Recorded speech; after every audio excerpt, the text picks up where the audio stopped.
Welcome to Compass Points, the weekly podcast for CompassKnox.com. CompassKnox.com is your best source for news and politics in Knoxville and Knox County. If you'd like to learn more about the topics discussed on today's podcast, go to CompassKnox.com and subscribe for in-depth coverage and much more. Welcome to Compass Points, a podcast about Knoxville and Knox County government, politics, business, education, and just about anything else that strikes our fancy. I'm Scott Barker, editor of Compass. We're a subscription-based website and newsletter where we report on all this stuff and more. And you can find us at CompassKnox.com. Joined today, as almost always, by Jesse Mayshark, the co-founder of Compass and the now you're almost always the co-host of Compass Points again. So welcome back, Jesse. How you doing this week? I'm doing pretty well. It's been, kind of a lovely week weather-wise, although I know I don't want to step on Seth's toes talking about the weather. One thing I will note, we are getting toward the end of infrastructure season. We get a lot of road work around here during the spring, into the summer, into the fall. We get to this time of year, you start to see people, the crews, the contractors who are working on these projects, they need to start getting stuff done because it gets, as it gets colder, there's certain things that get harder to do. And in my particular neighborhood, KUB, or a contractor for KUB, has been replacing sewer pipes all over my section of Oakwood Lincoln Park. And they've been on our block this week. So I've been dodging big equipment. Sadly, one of those pieces of big equipment did run into the back of my car while it was parked on the side of the street. I actually saw it happen. I went out and talked to the guy. He was real nice. He was apologetic, and I didn't get mad at him or anything. But waiting to hear back from them about how we're going to address the dent in the back of my car now. Apart from that, though, nice week. Yeah, well, I'm you talking about that for the first time. My route over here to Barbarian Studios, the opulence here, palatial compound. I know. I still have to go on like regular city streets and highways and stuff, and so I usually come by from North Knoxville, hit Alcoa Highway, then get off on Kingston Pike and come on out here to beautiful Rocky Hill.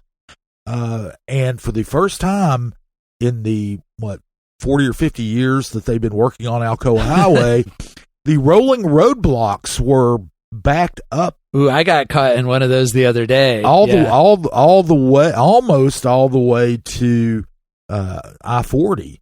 So it slowed me down a little bit getting It here. really has. I mean, I know there's always a lot of road work going on, but I feel like the last couple of months, it's like there's almost no place in Knoxville you can drive and not run into road work somewhere. Oh, it's been that way all year. There was a stretch that every time I came to Rocky Hill, no matter what route I took, I got behind. There was utility work, on the power lines, or there was road work, or there was sewer work. Somewhere there was work all the time. So it's calmed down a little bit, but then I ran into the rolling roadblock today. So well, it's all good, right? It's investment in our infrastructure, our civic. Yep. 15 right, with that Alcoa Highway 1, it'll be done and not good enough by the time they finish. 15 years or so from now, we'll be able to drive to the airport with ease.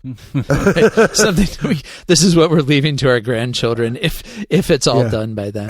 I saw the other day, I actually went down on Pillissippi Parkway to get down to the Alcoa. I think I was going to Maryville for a kids' football game or whatever, and I noticed a newer sign, which I don't drive it often, so it might have been there for a little while.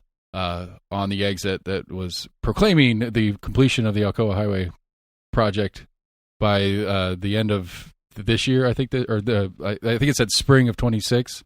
It'll be done by spring of 26. And it's like, was that sign always there? I really don't feel like that sign was always there. We'll believe it when we see it. Exactly. On the weather report, I guess the instead of dissipating clouds, we have dissipating cones on the on the forecast this year. I don't have a football game to give you a prediction for, but it is. I I hope everybody has a great bye weekend. There's a gajillion things going on, so I hope everybody has gotten out, since this will be happening after you guys do it, and enjoyed all the crazy fun activities that we have, one of which we're going to be talking about here in a little bit, I think. Yeah, the one thing, since there is not a UT football game this weekend, this, I'm sure, is a big wedding weekend. So congratulations. So, yes, congratulations and good luck to all the brides and grooms out there. Had a couple of big things happen this week, and we'll go through them.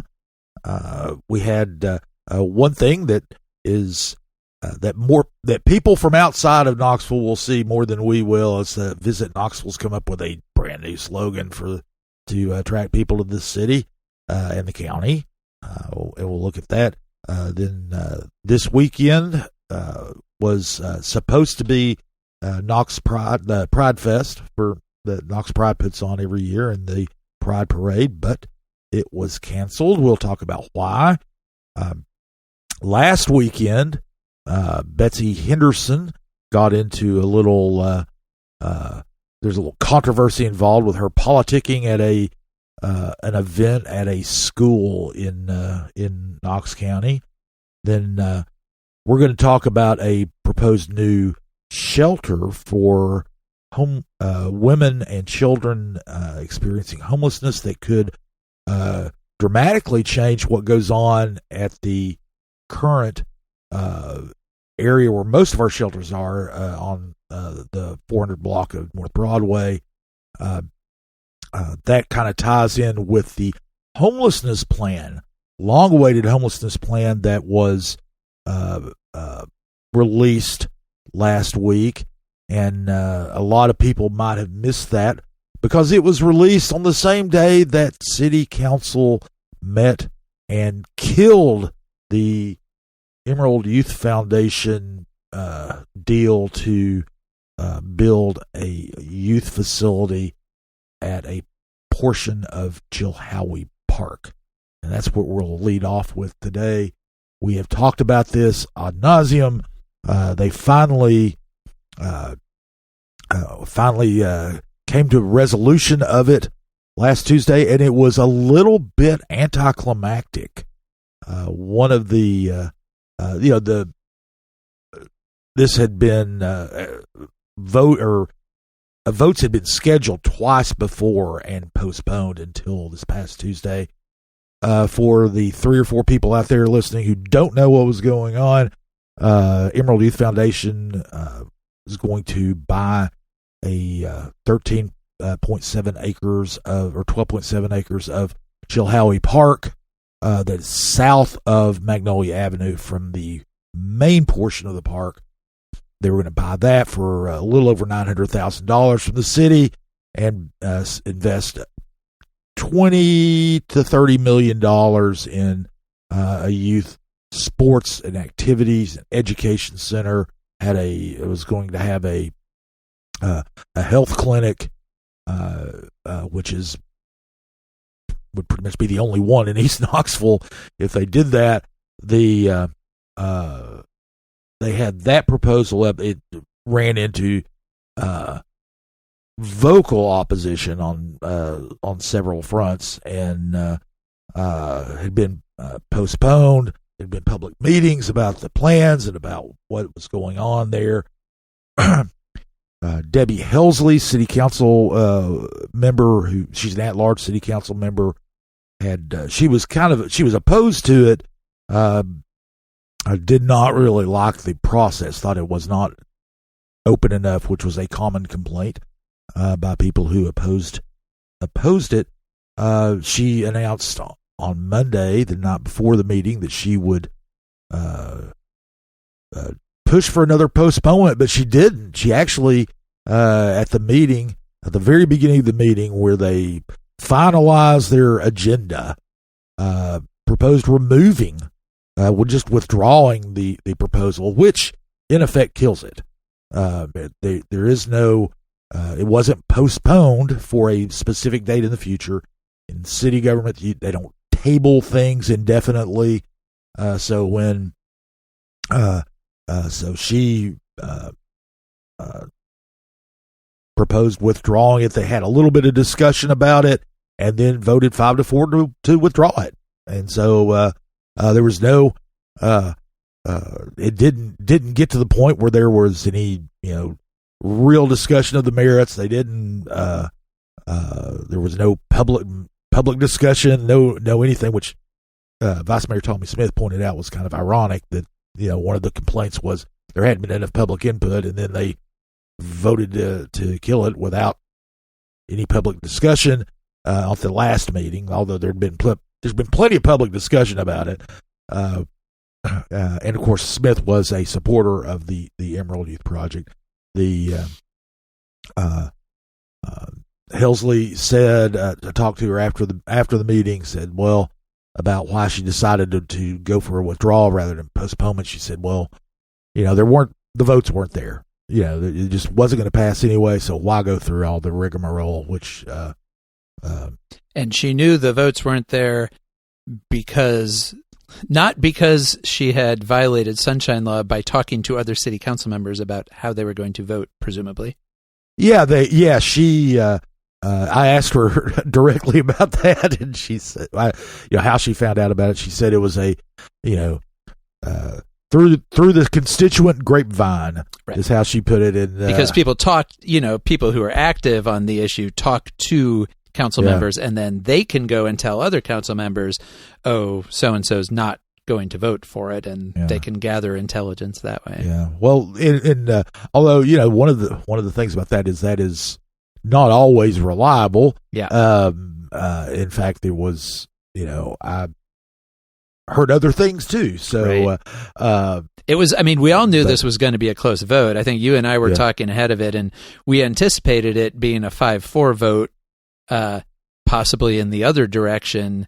And the real, I think the one vote that, we weren't sure about that ended up breaking against it rather than for it was Councilman Andrew Roberto. Yes, absolutely. Roberto, if we want to talk about grapevine, I'd heard that he was actually leaning toward approval, but he did get on there and he did speak to it and talked about the process and it's kind of interesting. I was going to talk about. I'll discuss it a little bit more detail a little bit later, but it was interesting. He was, I think, the true swing vote. The other people who voted no, Helsley, Amelia Parker, Seema Singh, Charlie Thomas. Charlie Thomas hadn't come out and said anything publicly, but you kind of got the feeling that he was he's very big on public input and getting a consensus and listening to the community. Yeah, and so I was I had kind of in my mind already said, okay, he's probably going to be a no vote. Roberto was the one that was not did not seem to be a firm no before the vote. And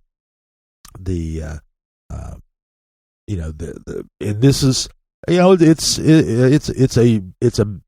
a big deal. This was going to be a big investment in East Knoxville. Now it's not going to happen. And it was a big deal for Mayor Kincannon. This was her first real legislative loss.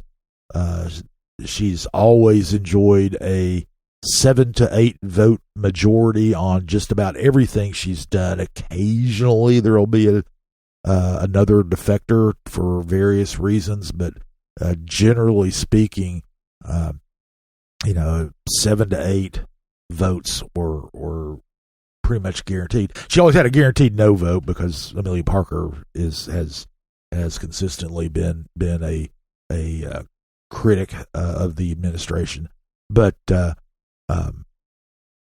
this was our first real loss, and of course it's happening. She's in the 6th year of office. She's only got 2 left because of term limits. The council's turning over as well. There's going to be 5 new members elected in November. So there is some change going on, and I think but it is significant that she wasn't able to secure a majority on council this time around. Let me interrupt with a technical process question. If I'm completely off base, I apologize. What's the difference in voting to withdraw from the agenda versus had they put the vote to sell on and said no? They didn't have to go through the whole meeting. The practical effect is no difference. Okay. But does voting to withdraw it remove a future version of this? Or? No, it does not. It doesn't. But it doesn't mean you can't bring it back. But the real difference would have been like if they say tabled it indefinitely, then that would have theoretically meant that at any future meeting somebody could say, "I want to bring this back off the table." Withdrawing it means it would have to go all the way back through the legislative process. Yeah. The city would have to put together a proposal and bring it. It would have to go, by withdrawing it, they would have to go through a complete new request for proposals. But the question is that everything else. They can't just come back now and a month from now and say, okay, we're bringing this back. Right, understood. But the agenda item itself was to process the sale, correct?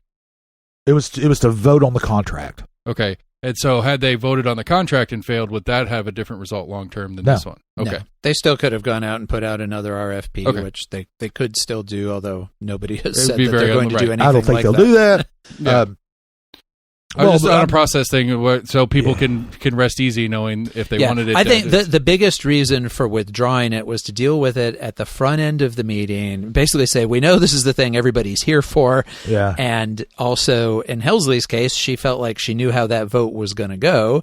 Yeah. And so she was like, why make everybody sit here through whatever else we're going to deal with and then have, public conversation that we've already heard over and over and over. If we know how this is going to go, let's just go ahead and do it. And I think that was her reasoning. Yeah. Oh, absolutely. It was, and it did shorten the meeting considerably. I mean, they were there. This would have been one of those things where, wasn't. Under the rules, only 3 people can speak on each side of an issue. Of course, this is something that changed as well, or will change in the future as well. But the only 3 people can speak on each side of the issue. But issues like this, a lot of times they suspend the rules and allow more people to speak. That could have been, I did not ask to see how many people had signed up before the meeting to speak to the item. But I will say that I had gone into the meeting planning to leave and go eat dinner and come back during that portion of it. I'm kidding, but but you brought snacks. We get it. But I mean, it was going to last. This was a meeting that could have lasted until 11 p.m. or later, but because they yanked it off the agenda at the front end. There was, it was a done deal within 20 minutes or so, so it was, there was not much discussion of it. Gwen McKenzie, who supported it, represents East Knoxville, where this would go in, and spoke a little bit about it. One of the things that she said is that, when you go talk to the people who actually live in the area around in Burlington, which is, the area just south of Magnolia Avenue, across from the main part of Chilhowee Park, in the eastern end of East Knoxville, that a lot of the residents there supported it, and they just weren't vocal about it, or did not know about it. But when told about it, thought it was a pretty good idea. Yeah, I mean, I will say about that, because I know that's a thing that the supporters of it said, and that Emerald Youth themselves had been out talking to people within that community. I always put a little bit of a caveat on those kinds of statements, because it is one thing to go out and knock on people's doors and say, hey, we want to build this cool thing over here on what is right now just an empty fenced-in lot. Doesn't that sound cool? And it's not unlikely that lots of people would say, yeah, that sounds great. Yeah. But that doesn't mean that if you also took with you somebody who said, well, wait a minute, rather than doing that, why don't we get the city to turn this into a real park, the kinds of things that people who are opposed to the sale say they want. So it's not like the people in the community who are being reported as supporting it were necessarily supporting it in the full context of what else could happen there. And so, of course, it's always easier to get people to say they support something if it's like the only thing that they're being presented with. Right, like any good survey, it's how you ask the question. Yeah. Yeah, well, but as we mentioned before, that was the only thing that that anybody was presented with was what was that. Right. Well, but that's exactly what the people who are against that was exactly their complaint, is this is the only thing we're being presented with. Yeah. We need to be presented with other options. It can't be this or nothing. Well, and so it is not going to move on. There's going to be it's kind of interesting about what's going to go on in the future. Emerald Youth, one of the things that a lot of the people who were opposed to this said, well, they could just get another piece of property in East Knoxville and do this. There is no other property in East Knoxville. You cannot find 10 to 15 acres of undeveloped land in East Knoxville, other than the former safety building site, which is too close to downtown for their demographic. They wanted something south of Magnolia Avenue, within walking distance of most of the youth that they serve. They currently do programs out of Austin East Magnet High School, and they wanted it to be in that area. This was the only piece of property there. When you look at the map, there is nothing that is developable. And then you've got, as we mentioned earlier, you've got Mayor Kincannon going on. There is, moving forward with her. She's got the sales tax referendum coming up that she's been pushing, which is really on thin ice. I think we've got two organized groups, one of them backed by the Republican Party, fighting against it. I'm getting text messages weekly from them about it. They are really, really pushing to reject that. If that is defeated as well, then Kincannon's her power will have been diminished. I think that. Yeah, well, and it already is by this vote. I mean, losing a major vote that the administration really put a tremendous amount of time and effort into, at least over the last couple of months. One could argue that maybe if there had been more of that kind of effort in the months prior to before it was brought to council in the first place, maybe that would have made a difference. Who knows? Yeah. But there is no way to read that kind of loss except as a diminishment of clout for the mayor, which, as you were saying, is exactly what you expect in year 6 of a term-limited mayor's term. This is just what happens. It gets harder to take those big swings for the fences when you get into that part of your term. Yes. I think that major initiatives will be few and, I would imagine, be few and far between the next couple of years, including, and we'll see if there's, say, discussion around next year's budget cycle about this particular property. There is going to be a new District 6 representative, whoever that is, coming on in December. I'm sure whoever that is will come on with some questions about, okay, people obviously want to see something here. What are we going to do? But the likelihood of this administration maybe investing a lot of time, effort, or capital, either political or literal, there over just the next couple of years might be kind of slim. This administration, I will bet, will not do anything. They will not lift a finger. They will let it be what it has been. They may, in fact, resume letting the zoo, because when this sale had gone through, the fair, the Tennessee Valley Fair, which has been the primary user of this lot, as a staging area for the fair, they were going to, if it had gone through, they would have, the city was going to provide them with space at the Knoxville Fire Department training facility, which is kind of on the other side of I-40 from Chilhowee Park. A little bit less convenient for the zoo, but still fairly convenient for the fair, but still fairly convenient. Now they can just use this space, and I imagine that's what they're going to do, is just let them use the space. At least for next year, which, of course, as we know, the future of the fair there is also a separate issue that's kind of hanging out there. Yes, it is. And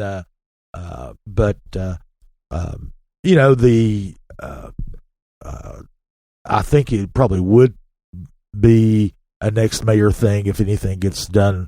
Well, it's like I was saying the other week. I mean, this is a political opportunity now. This is sitting there for anybody running for office to say, there's an opportunity here, there's interest expressed in it, we're going to do something exciting. I mean, it's kind of low-hanging political fruit for whoever runs for office next.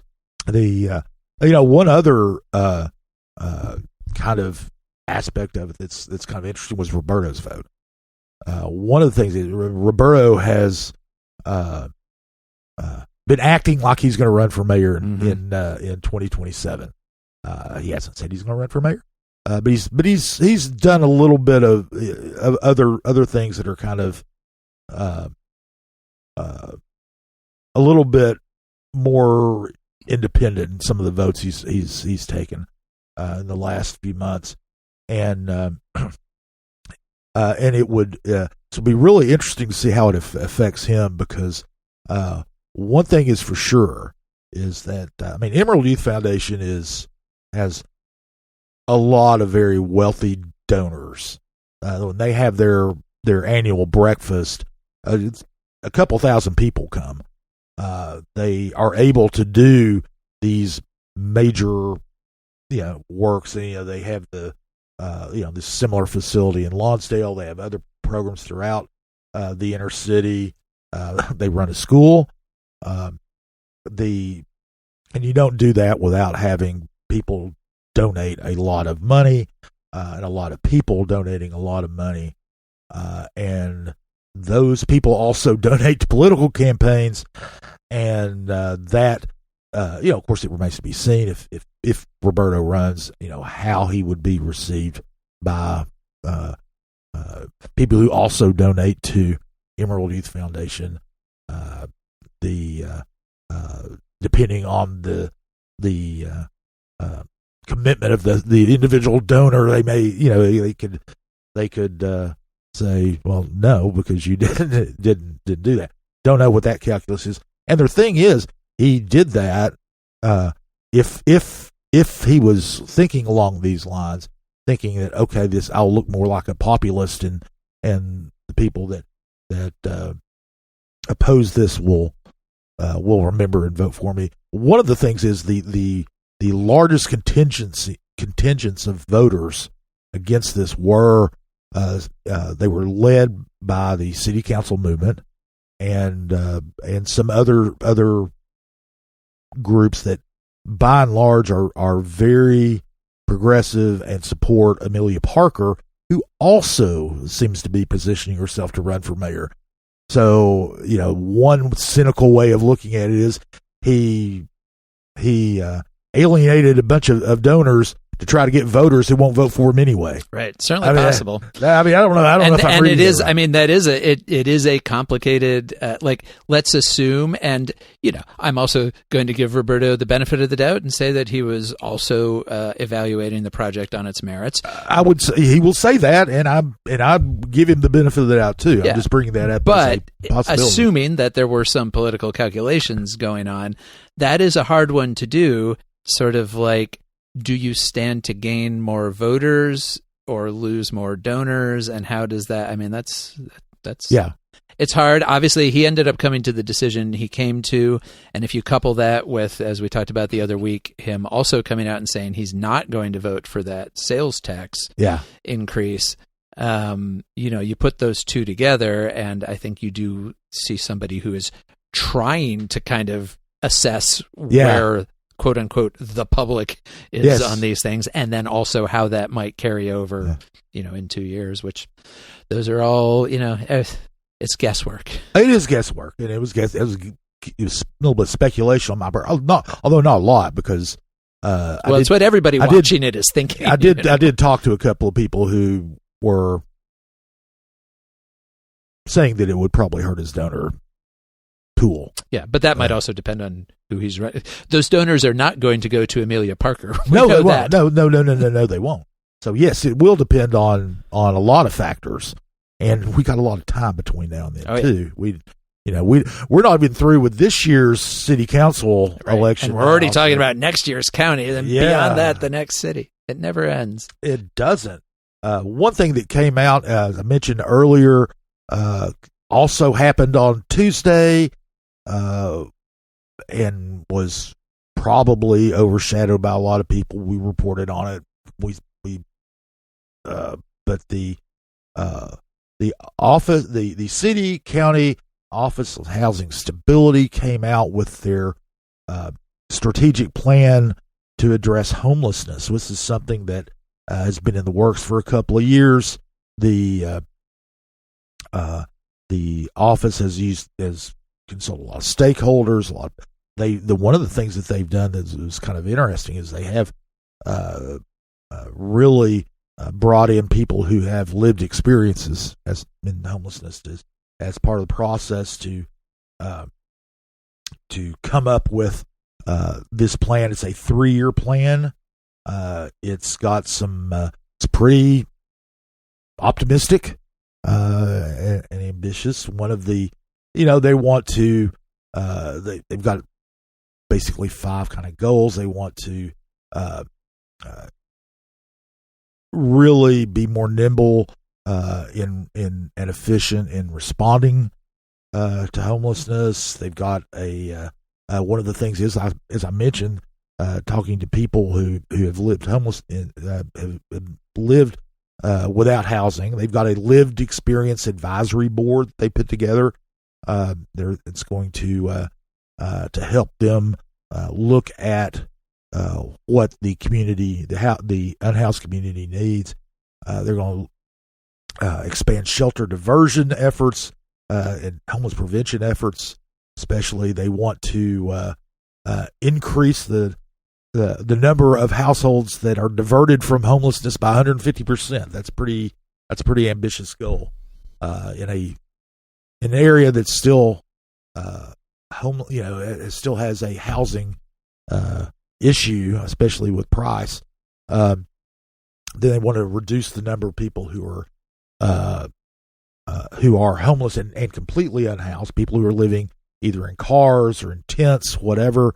They want to increase access to permanent housing, increase that by 20% over 3 years. They want to increase funding and capacity, of course. That is always the bugaboo is funding, and with funding comes capacity. This plan is just going into effect. They don't have to really do anything. This is what they're going to be doing out of the Office of Housing Stability. One of the things they did is this is they are the lead agency, I guess, on the continuum of care, which is basically a federal designation of, you've got to have, all aspects of dealing with homelessness goes through a continuum of care. And they also announced that they have a new board, a continuum of care board, to kind of help guide the implementation of the plan. So this is not, it should be noted, as ambitious a plan as the 10-year plan to end chronic homelessness from earlier in the earlier this century, but it is ambitious, and it does addresses a lot of different aspects of homelessness. And is there any discussion about just the uncertainty of the federal funding picture, and also the ways that under the Trump administration they're de-emphasizing, say, permanent supportive housing? The housing first approach is getting trash talked a lot anyway at the federal level these days. Do they have any? I know it's hard to predict what's going to happen at the federal level right now, especially with the government shutdown. But did they have any discussion of that at all? Because if federal funds really fall off, then the only way to sustain those services is going to be increased local or maybe state funding. Yeah, I think that they did what a lot of organizations done. The University of Tennessee's done this. The city of Knoxville's done it. Knox County's done it. The graveyard you see over there, there's a lot of whistling going back and forth in front of it. A lot of people are just kind of hoping for the best. Yeah, and they, in a way, it's kind of understandable right now. They developed this plan under the current rules. Right. You don't, especially with this administration, you don't know what those rules might change to 6 months from now. Yep. Or 6 weeks from now. Yep. Or 6 hours from now. Anyway, so no, there's not. I mean, one of the things is, we want, obviously need more funding for capacity, quote unquote capacity. Well, some of that is federal. The two organizations that do the biggest, that have the primary shelters, the Salvation Army and Knox Area Rescue Ministries, don't take government money, so it wouldn't affect them one way or another, because they're religious organizations that don't want to be subject to whatever strings might come with it. Absolutely. And so one thing that would, from what the administration has said, is one thing it could affect is permanent supportive housing. One of the administration has signaled that they do not want housing first to be the overarching policy, which it has been for a couple of decades now. It has worked where it's actually been done for a couple of decades now, but nonetheless, it's going to be at the very least de-emphasized under the Trump administration. That's where it could really hurt, because there could be, for instance, when the city has funded or helped fund supportive housing for the homeless, permanent housing, that's what they've done. And for whatever, and so if permanent supportive housing isn't allowed anymore, then obviously that's going to throw that whole calculation off. Especially because that's the most expensive thing to do, is to build and provide permanent housing. Yeah, and it's when you talk about that kind of thing, it's kind of it's very simplistic, but it's also very true that, well, the way to address homelessness is to have more houses, to have more homes for people to live in, and provide them with that. And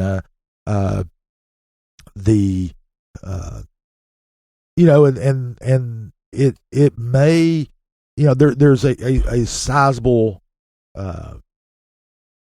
portion of the population that says, well, before we help anybody, they need to do this, that, or the other. Not usually be on drugs, usually not be on drugs. Have and mental health, services taken care of, and all of that. And they're in job training and all kinds of stuff like it's that. Kind of, I mean, this is something that you get a lot from the kind of conservative end of the spectrum. Is they want people to be deserving. It's the idea of the deserving poor. They don't want to just hand an apartment to somebody who has a drinking problem or whatever. There's a strong moralistic bent to it. Yeah, there is, and it makes, on the surface, kind of makes sense. But what really ends up happening, and this has been shown over and over again, both here in Knoxville and all across the country, is that you give somebody a place to stay, then they are much more likely to go through whatever services they need, like alcohol and drug abuse treatment and job training and things like that. If they have a permanent residence, it makes it a lot easier, and they do it. I mean, it's not, and it's it's kind of funny when people get into permanent supportive housing, there aren't real restrictions as long as you follow law.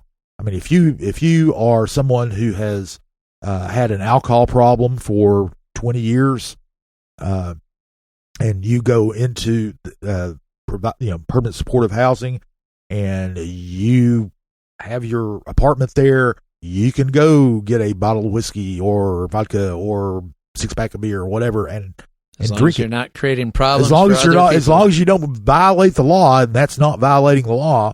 If you're an adult, you can, generally speaking, buy alcohol. There's nothing that prevents that from happening. But what ends up happening is people actually opt for the services, and which are expensive. That's the expensive part of permanent supportive housing. But the success rate's really high. But anyway, I didn't mean to go off on that tangent too much. But this is the kind of thing that can change depending on federal policy.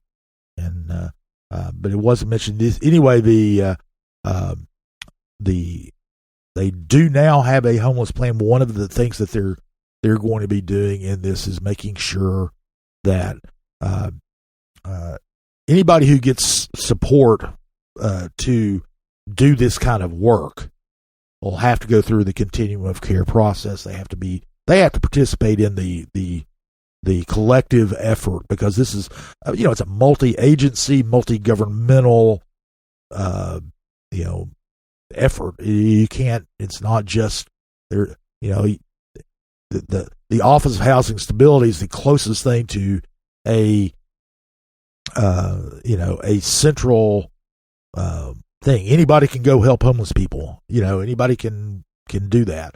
But if you want to get the support of public support, anything like that, you'll need to go. The goal is to have them all engage through this continuum of care network, and that's what it is. It's a network of agencies that provide services, and that's a lot of that could be hurting cats too, because there are churches that have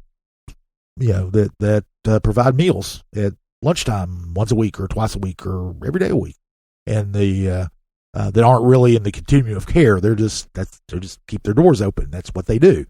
There's a group that just goes out and brings food to people who are on the streets that they don't really participate in this continuum of care. So,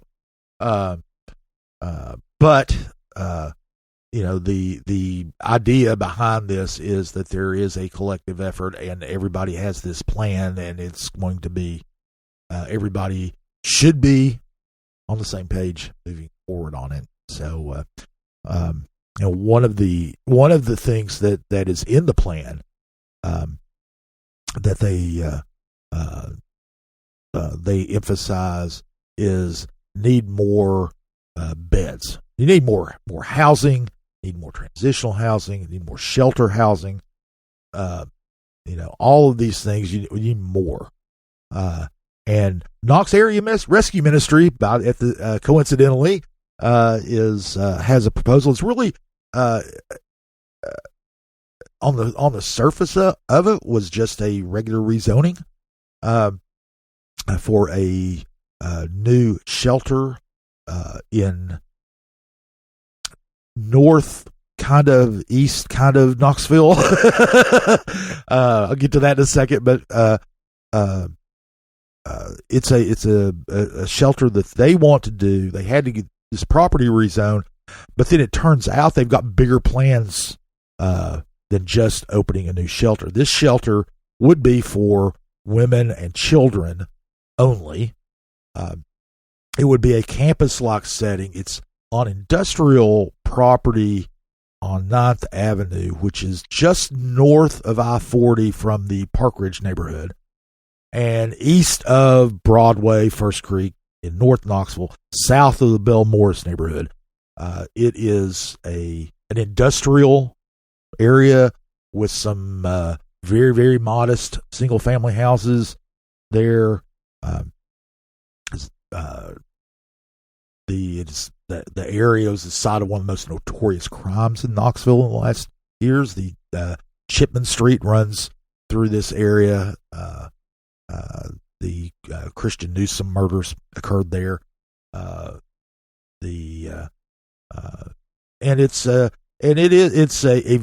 It's kind of funny when I was looking at where this is and did not realize until that this area actually has a name, and it's called Newtown. But anyway, this property that Carm has its eyes on, and they haven't bought it yet. It's got an option on it, but it's a former textile plant. It's got a 93,000 square foot building on it. It's fenced in. It's been empty for at least a decade. The owner's been trying to market it, and no industrial, customers have fallen. It had a couple of nibbles, but no, nothing that's really come through. This would be rezoned to institutional zone, which is why it had to go to planning commission last week to do that. And one of the things that's kind of funny, when rezonings happen, planning commission is not supposed to consider a particular use. They look at the whole gamut of uses that can be in the new zone.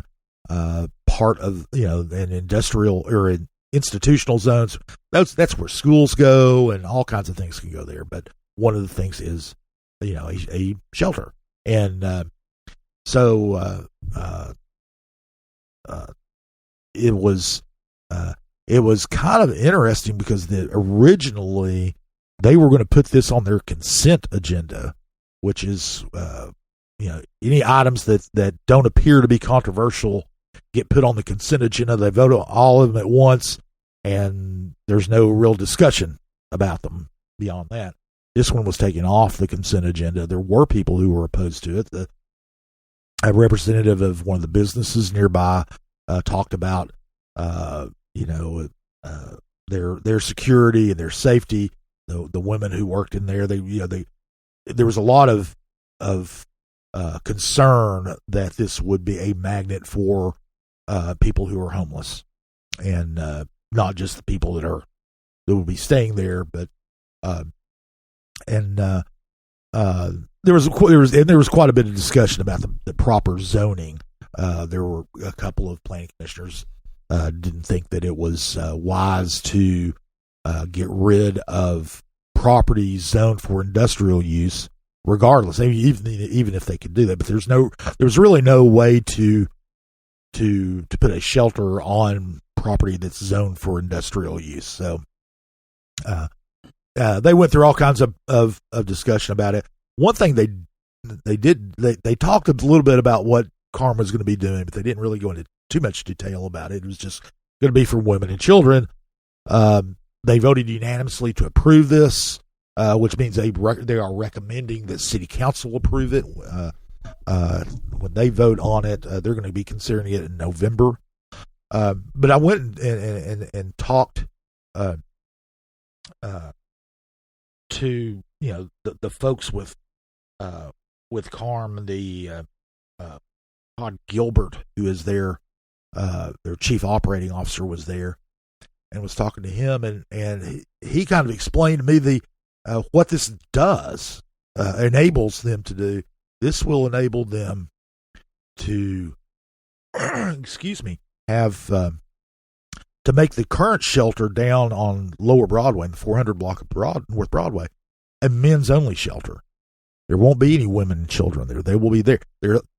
Karn already has a similar facility in East Knoxville that very few people realize. Been there for decades, but this will be for women and children. The current shelter down in the 400 block of Broadway would be men's only, which would mean they would be able to eventually make it a 24/7 facility where men could go in during the day. When, as anybody who's around downtown Knoxville knows, that's when people who stay in these shelters fan out. They go downtown. They go to North Knoxville, some to East Knoxville. That's which is a bunch always under the I-40 overpass. Under the overpass there, yes. So that could potentially be a big game changer. That's what they were saying is that that would solve a lot of help solve a lot of problems. One is to get have more beds for, and they didn't say how many beds were going to be in this new. They were planning for this new facility if it's allowed and it moves forward, but more beds for people who are experiencing homelessness, which was in that plan that we talked about as being something that's needed, and at least provide an opportunity for a lot of men who hang out under the bridge or fan out around downtown or in North Knoxville, a place to go during the day where they don't necessarily have to go out and because now you eat breakfast and you leave and you're on your own, until dinner. If you're staying in a shelter. So it's it's something that could be a big change, coupled with the health clinic that's going in there, could be a real big change, and I think most people would say positive change for that area. Yeah, and I thought it was interesting that the closest neighborhood group, Bell Morris, which is your neighborhood, yes, actually voted to support this, because most often local neighborhood groups are the strongest opponents to new homeless services. Now, of course, it probably helps from the Bell Morris perspective that this is, it's across Coker. It is in a mostly industrial area, and obviously some of the immediately adjacent property owners did have some concerns. But overall, the neighborhood that's right there said, yeah, we see a need for this, and this is actually a good place to put it. Yeah, the president of the neighborhood association's a guy named Jack Coker. He's real involved in Yes Knoxville, the development group, and he's also the president of the neighborhood association. I said Coker Avenue. It's across Cecil is the one that I meant. Cecil is the one, yeah. But this is a guy named Coker who lives on Coker, by the way. But anyway, he was there and talked about how they the neighborhood organization supports it. And one thing about it is, and it's one of the things that makes this an attractive location for Karn and a less politically fraught one than many others, is that it's kind of in an eddy of the city of Knoxville. It's not. It's to the east of 4th and Gill, but it's really separated from 4th and Gill. Very separated from 4th and Gill. There's First Creek there. There's 6th Avenue, which is kind of a minor thoroughfare, I guess you would call it. And then it's beyond that, further east. It's divided from the Park Ridge neighborhood by Interstate 40. There is a railroad spur on the other side of the property there, and then from Bell Morse is on a hill. Then you come down to Cecil Avenue, which is a minor thoroughfare there. That's quite a busy street. And then there's some residential streets, but there's also, as you said, industrial things. There's a one of those KUB sewage system tanks, those huge tanks that they had to build in the early 2000s. There's one of those there. So it's not. I live in Belmorse, and I don't consider. When I found out that they were going to be doing this, it's kind of like, oh, that's over there. It didn't seem like right outside my back door, and I think most of my neighbors probably would think the same thing. So it's in a there are very few people who live in the area that would be actually impacted by that, and they're all modest means. These are when I say modest houses, they're really modest houses. They're like 2-bedroom houses. They're 60, 70 years old. There's not they built in the 40s and 50s, and so it's not it's not politically powerful area. So it's a seems like it's an area where there won't be the actual vitriol that you might find if it was located somewhere else. One thing is, you talked about your neighborhood association also supports it, by the way. All right. They sent in a thing. The Oakwood Lincoln Park Neighborhood Association said they supported it as well. So and that's even further away than Belmorse is. So anyway, this was a obviously a major hurdle. This will be going to City Council, they have the ultimate say. It will go to them in November. It'll have to pass on 2 readings because it's a zoning ordinance, and so we'll see how that works. And then, as assuming it passes, we don't know yet how long it's going to take for them to convert this building. It's a big building, but they have an architect ready to go, and who probably already has plans for it. The guy who owns it now, who's been trying to market it unsuccessfully, I mentioned earlier, was there. He's been working with Carm on this. He's very supportive, and he's got an option on the property next door for warehouses that he's going to keep, and he's going to, he's happy being a neighbor of theirs. He's been really working with them, so they probably already have all these detailed designs, but first things first, they got to get it rezoned and then go through with the sale.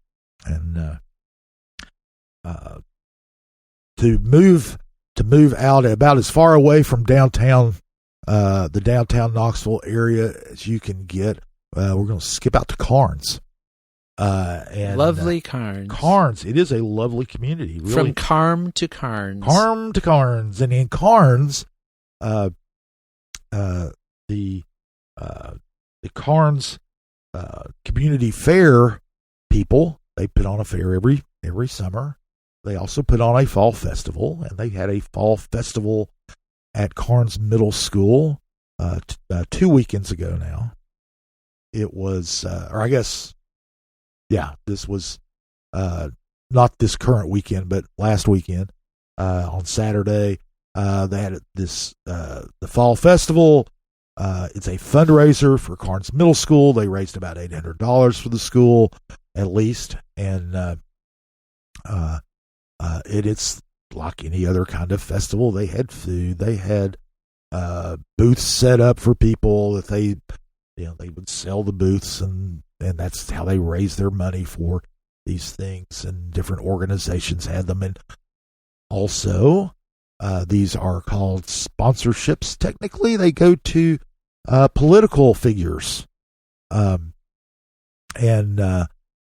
Betsy Henderson, who serves on the school board and is also running for Knox County mayor, was there, as County Commissioner Larson J., who is running for county mayor, was also there.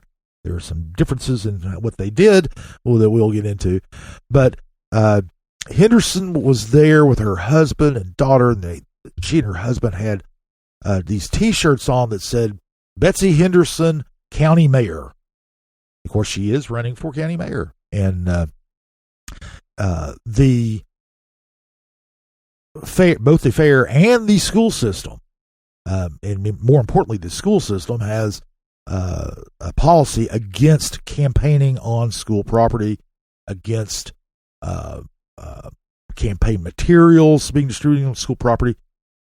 They also had a sign that said Betsy Henderson, county mayor, on their booth at their table that they had set up, where they had a crock pot of chili. That was one of the big things was chili contest there. Anyway, but you can't politic on. Right. You can be a politician and you can get a booth, but you cannot campaign. Yeah. Well, here's the distinction is, if you are a public official, you can get a booth, table, whatever, as a public official.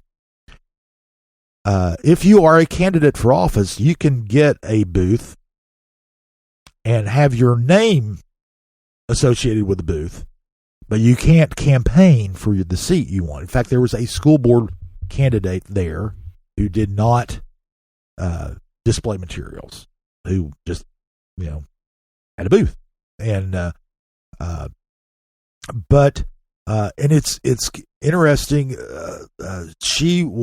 Henderson was confronted by Terry Hill, Knox County Commissioner, represents the same district. In fact, had Henderson's seat on the school board before Henderson did, before Hill moved on to County Commission. And Hill has been very active in helping them put on the festival. She confronted Henderson. They went back and forth over what I understand was about a 15-minute period. Henderson was given the option of, go either change clothes or turn your shirt inside out and take down your sign, and everything's okay. And instead, Henderson left. And the issue here were the words county mayor, right? Well, yes and no. The issue ended up being the words that weren't there. As luck would have it, the Friday before this weekend, the school board's policy committee met, and they discussed policy review met, and they discussed a similar, same policy, different situation, and they were discussing electronic signs and who can get electronic signs. And the school board's policy allows sponsorships of events like this fall fair, so that's allowed. And same goes for the electronic signs. And at that meeting, Gary Dupler, who's the deputy law director who does the most of the work with the school board, said, okay, here's the difference. If you had, Joe Blow for county commission, that's not allowed.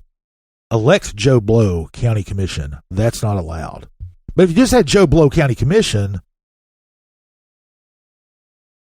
that it was kind of, he indicated that would be allowed. Well, because I think the distinction that's in play here is that for people like Larson J. and others like that who are currently county commissioners, this is who I am versus this is what I'm asking you. Well, if Henderson's had said Betsy Henderson School Board, it wouldn't have been an issue because she's currently on the no school issue board. whatsoever. And you mentioned Larson J. at this fair, and I've seen photos. Jay had a shirt on that said Larson J. County Commission. Right, because the difference is he's not running for county commission. Right, because the difference is very clear in that it's not elect me for, this is what this is who I am, which I guess could get a little wonky in a re-election year or something like that, argumentatively. But on the front end of it, it's just, I am Larson J., I am a county commissioner. Yeah. I am Betsy Henderson, I am on the school board, not I am Betsy Henderson, I am running for mayor.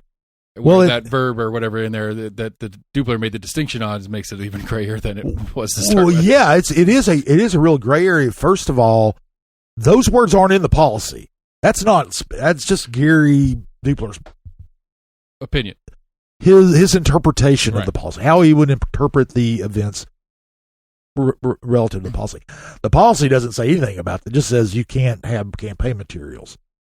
So arguably, Henderson's shirt and signs were campaign materials, but she said that she checked with Dupler as well, and Dupler okayed it because her shirt didn't say Betsy Henderson for county mayor. It didn't say elect Betsy Henderson mayor. It just said right, but you're not county mayor, which means, okay. It's kind of hard to say that that's not a campaign material. Yeah, it really is, and it's one of those. It's a technicality. Yeah, and the bigger the background to this is that Terry Hill, who it sounds like was the one who sort of ended up enforcing this rule and kind of gave Henderson here's what you have to do. She and Henderson have been at loggerheads this year. Hill was among the people and was quite outspoken about it, who thought it was inappropriate. And keep in mind, these are both Republicans who are currently representing the 6th District of Knox County on different bodies. Hill was quite bothered by Henderson going and testifying to the state legislature in favor of vouchers after the school board had not voted in favor of taking a position on that. Hill was publicly critical of Henderson. There is clearly not a lot of love lost between the two of them. And so that, to me, honestly, was what made it, worth us writing about. It's just a little bit of political gossip. It's a little bit of a fight between the two Republicans who happen to represent the same district. Obviously, it's not really that big a deal who has a booth or doesn't have a booth at the Karns Fair or whatever. Yeah. Probably none of this makes much difference in the campaign for county mayor. But, as sort of a collision between these different politicians who have somewhat different bases of support. Hill is very strong in the Karns. That district covers Karns and Hardin Valley. Yeah. Hill is very strong in the Karns community where she's been for years. Henderson comes out of the Hardin Valley side of it. So just a lot of little currents of local politics there. Yeah, and Henderson, of course, she is running for county mayor. She's also very much a culture warrior. Mm-hmm. This is really something that hinges on a technicality. Yeah. It's whether if Henderson did nothing wrong, she did nothing wrong because she played the technicality real well. If she violated the policy, it's because it was a technical violation of the policy. I mean, it really wasn't. It's like you said, in the grand scheme of things, really not that big and Henderson did check with the county law department. She did. I mean, it's hard to say what else she should have done beyond that. Of course, that's the weird thing there is Dupler saying those words.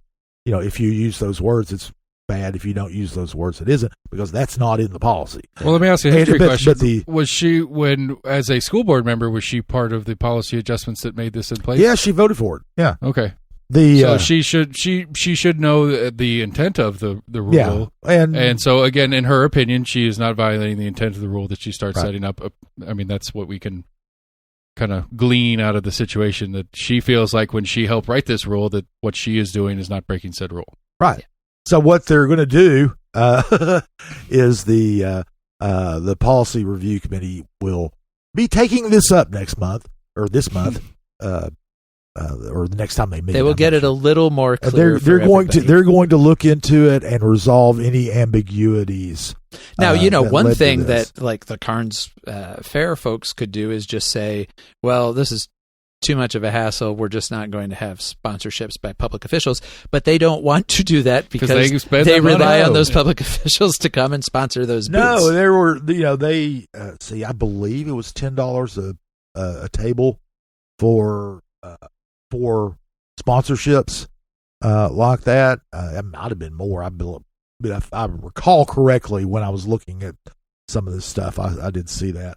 And so, you had Henderson, you had Hill, you had Jay, you had the school board, at least one school board candidate, I think maybe two, who were there, and maybe others who were there. So we're getting up to 10% of their we're getting up to 10%. I mean, if you're getting up to, if there were 8 of them, that'd be $80. That's 80% of 800 or 10% of 800.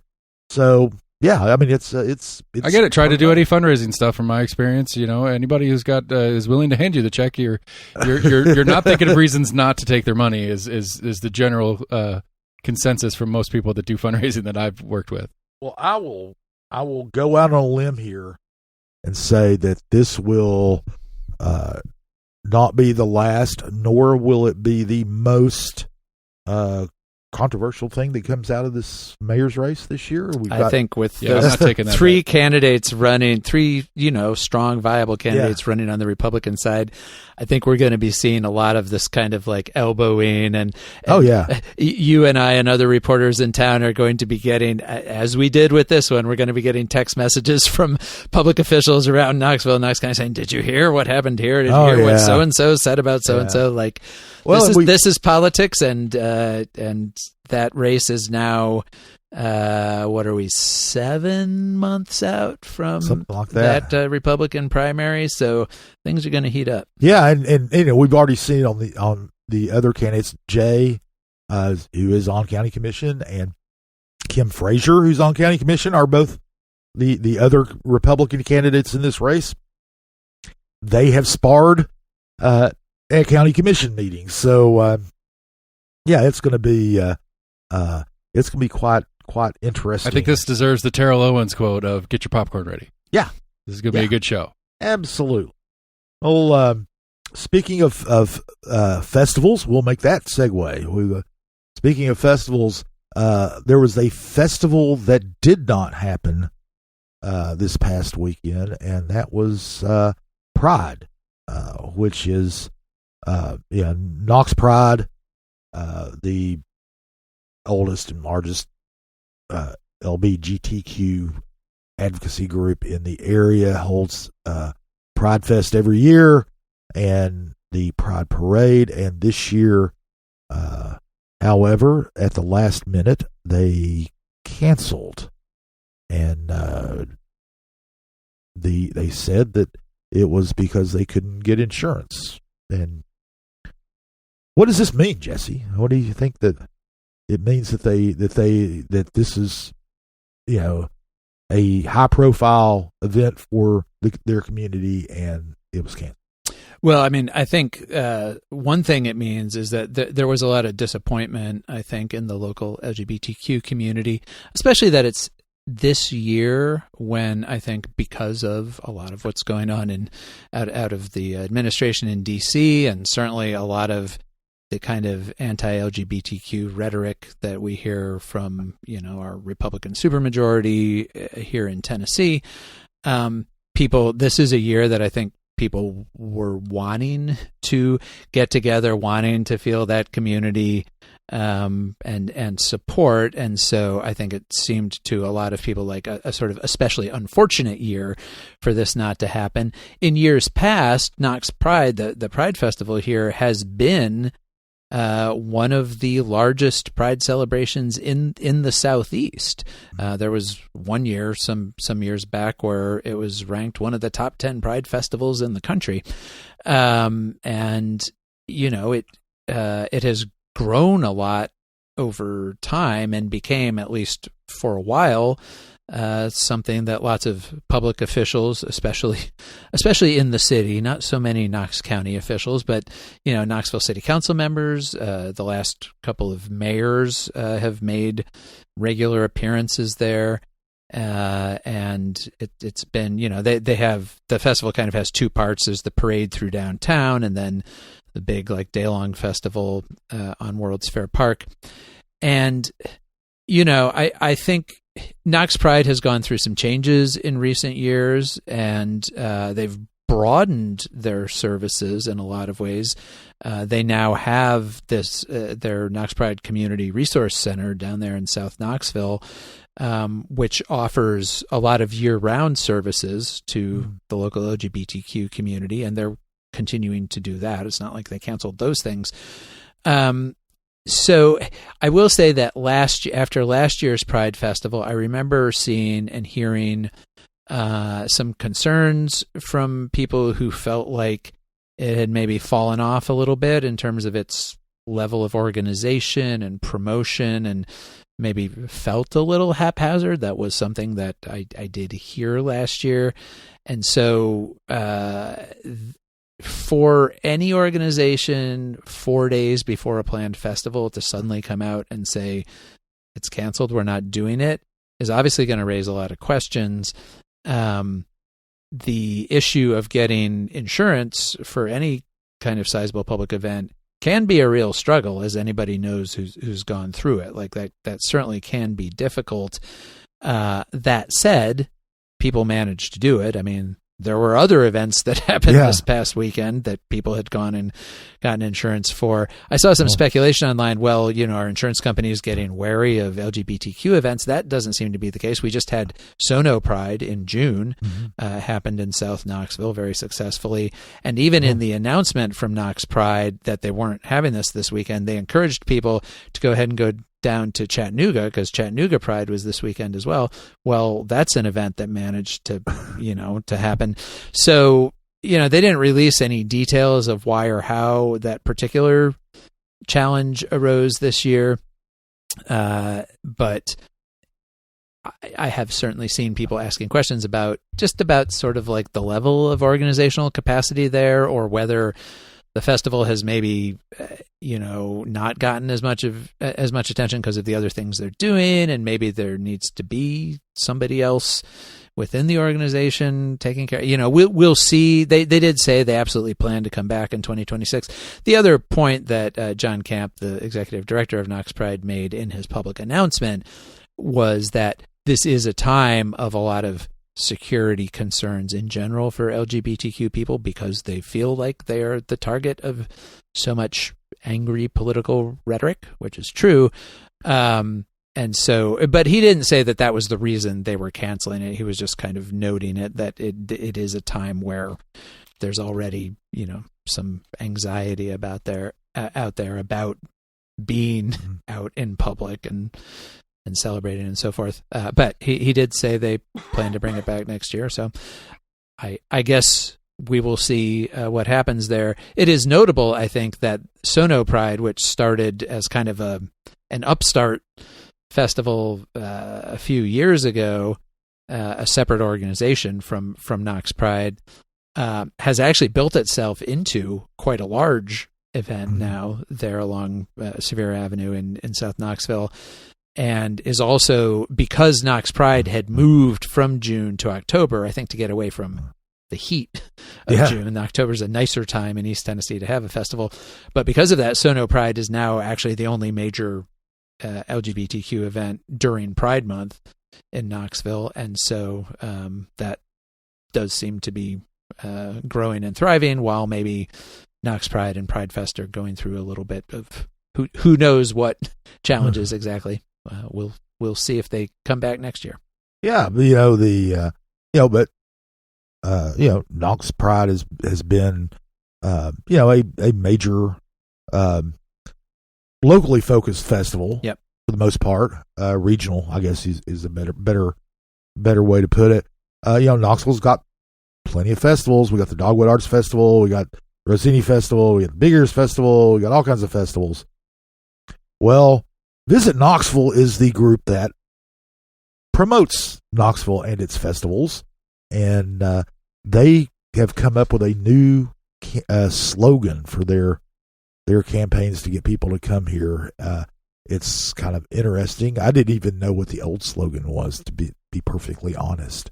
But then again, I'm not the target because I already live here. I already go here. It's these are the things that they pitch to convention groups and advertising in far-flung cities like Louisville and Nashville and Atlanta and all. Anyway, but they unveiled their new slogan last week. It is less precise but more concise than the earlier one. The earlier one was a nature-loving, adventure-seeking, artsy kind of town. That's Knoxville. That's I think arguably true about all that. And but it is kind of a mouthful. And so Visit Knoxville has changed it. The new slogan is calling the curious. So, as I said, it lacks the precision of the other one, but is much shorter. It's got the nice alliteration there. So, anyway, they're going to be using that on all of their materials to attract people here. What do you think about that thing?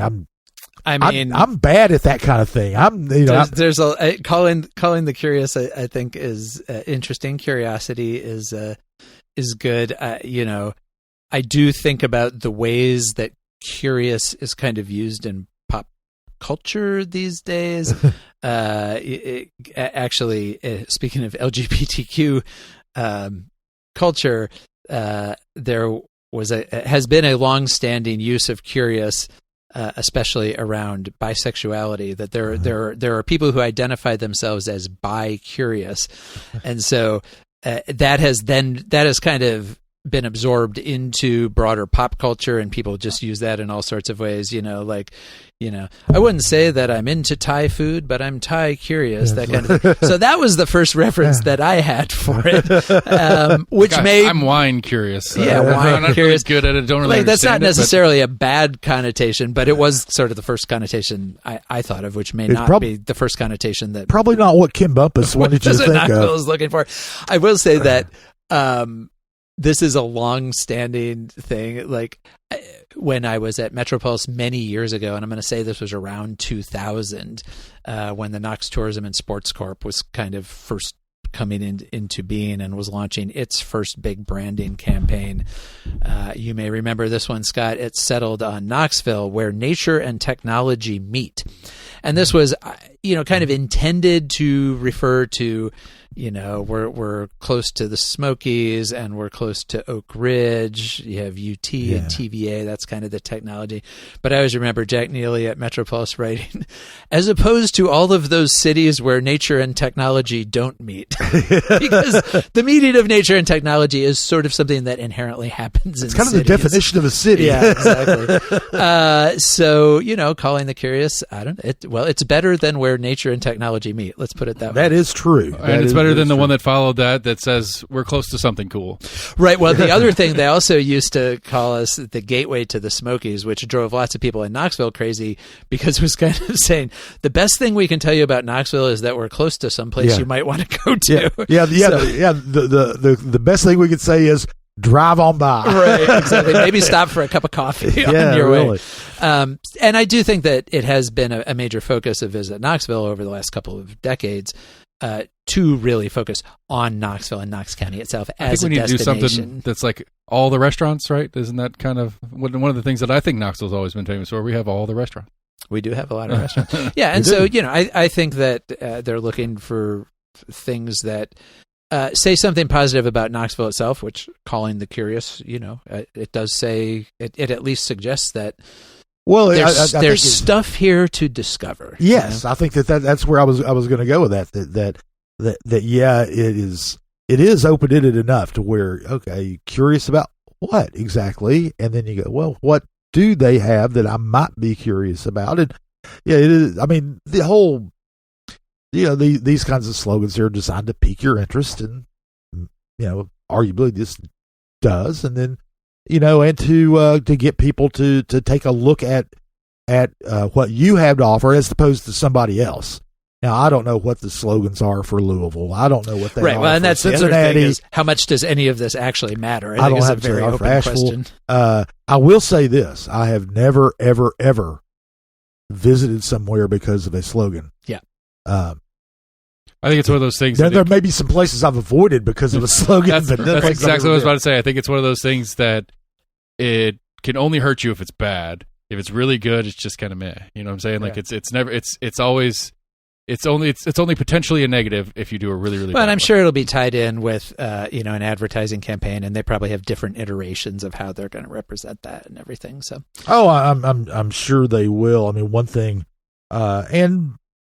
we've been doing okay apparently. Mark Ezel, the tourism commissioner for the state, was in town at Covenant Health Park for the unveiling of the thing, and and he talked about how visitor spending's gone up 31% since 2018 in Knoxville County, and the national average has been 17%. So Knox County is, we ain't Sevier County, we know that, and we ain't Nashville, we know that, but Knox County apparently is doing fairly well compared to a lot of other places in the country. So we don't have to worry about it because we get to live here. That's right. So that's whether we're curious or not. Whether we're curious or not, yeah, we can be bored to tears, but we're still here. But I don't know. If you're bored in Knoxville, you're just going to be bored. You're not paying enough attention. That's right. Okay, that's all we're going to talk about that we covered last week. We've got plenty of other stuff that we didn't get to talk about that we covered. You can, if you want to make sure you get news about the things we talk about, the things that we weren't able to get to, you can always subscribe at compassknox.com. Anyway, next week, all the stuff that happened this past week, it was busy. It's been busy the last few weeks. Next week, fall break. Ain't nothing happening. Yep. No public meetings. Everybody's, there are public bodies that have nothing to do with the school system who changed their meetings. Right. So the Planning Commission had their meeting last week instead of this coming week because of fall break. Yeah, fall break. They just said, we'll do that so everybody can go with their kids to do something, or at least enjoy the house while the kids are on, go somewhere else. Or put those kids to work around the dang house. That's right. That's what we're doing in my house. That's right. It's a labor week. Anyway, so while there won't be kind of the public decision making meetings that are going on, I'm sure there's going to be plenty of news. We're counting on it. We'll be there to cover it. Anyway, one other thing we want to note is that Jesse and I are going to speak to the Technical Society of Knoxville on October 13th. That is I believe a Monday. Good folks there invited us. For some reason, can't imagine two less technically oriented people to address a group of technically oriented people. Well, but we can talk about the technicalities of school board policies, on politics on school grounds. That may be what they get. But no, we'll be talking about mostly politics, a lot about the city election, some other stuff. But they wanted to make sure that people knew about that. It is going to be at 11:30 a.m. Crown Plaza. You get the buffet if you want their famous buffet. $15, $7 just to hear Jesse and I drone on and to park your car. So a bargain. A bargain. Yes. It's only $7, and that includes parking. Believe it or not, that's only like $3.50 each for the two of us. Well, no, it's not even $3.50 each. It's if you assume that parking is it's like $2. I don't know, $3. Yeah, right. It's parking is probably more than us. Yeah, yeah. Parking's $3. You're $2. I'm $2. All right, or maybe you're $3 and I'm $1. Who knows? Who knows how they're dividing? I don't know. Anyway, we're looking forward to that. That'll be we enjoyed going out and speaking to people. Yeah, and if you want a Compass representative to come talk to your group or civic organization or whatever you may be involved in, your neighborhood book club, give us a shout. Yeah, I just spoke to the 2nd District Democrats a couple of weeks ago about they wanted to find out about the sales tax referendum. So I was happy to go and chat with them about that. And so yeah, give us a shout if you can't get enough of us in print and through the podcast. So we're happy to impose on you if you want to. Anyway, that's it for this week. Thanks, Lord Seth Barber, for your adroit engineering over there. All right, now I got to look up a word. Every week I try to give you a word. And also thanks to Will Wright for providing our music. So long for now. We'll be back next week with another installment of Compass Points. CompassKnox.com is your best source for news and politics in Knoxville and Knox County. If you'd like to learn more about the topics discussed on today's podcast, go to CompassKnox.com and subscribe for in-depth coverage and much more.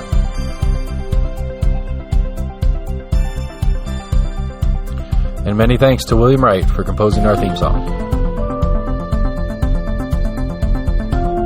Compass Points is a partnership of Barking Shark Media and Barbarian Productions, and recorded by Lord Seth A. Barber at Barbarian Studios, Knoxville, Tennessee.